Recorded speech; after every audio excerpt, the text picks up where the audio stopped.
Tu veux réussir tes semis comme ça? Viens avec moi, je vais te montrer. Pour faire tes semis, c'est simple. Il te faut un contenant, comme un godet. Si tu fais beaucoup de tomates, tu prends des plaques. On va commencer d'abord par les petits godets. Ce qui est très important pour le semis, c'est un bon terreau spécial semis. Je te conseille de l'acheter directement chez ton producteur. Ça n'a rien à voir avec ceux du commerce. Donc tu vas prendre ton terreau, ton petit godet, et tu vas remplir jusqu'en haut. Et tu me fais pas comme je vois souvent chez les gens. Ils font ça. Ils remplissent le terreau à moitié ou aux 3/4. Et après, ils plantent leurs graines. Le problème, c'est que quand tu vas arroser, ton terreau, il va se tasser. Et en fait, ta petite plantule, elle va filer directement. Donc, tu remplis jusqu'en haut. Tu fais ton petit trou pour accueillir la graine. Je sème des graines de chez Vols.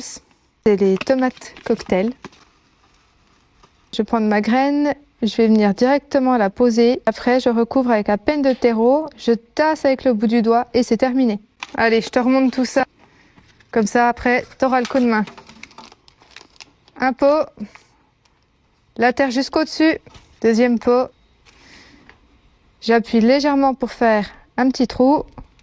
Je prends mes graines et je les dépose dans les trous. Ton semis, il est déjà terminé. Je t'invite à marquer la variété de ta tomate avec un simple scotch. C'est important de marquer la date aussi pour savoir si ton semis il est bon ou pas. Si tu vois qu'au bout de 10 jours, tes tomates elles n'ont pas levé, c'est soit qu'il manque de chaleur ou soit que tes graines ont été enfoncées trop profondément. Une fois que j'ai fini de faire ça, on va les monter dans la véranda parce que c'est une température qui est constante et c'est bien exposé au soleil. C'est très important pour la germination. On va les arroser tous les jours. Je vais te montrer qu'est-ce que j'utilise pour arroser mes semis.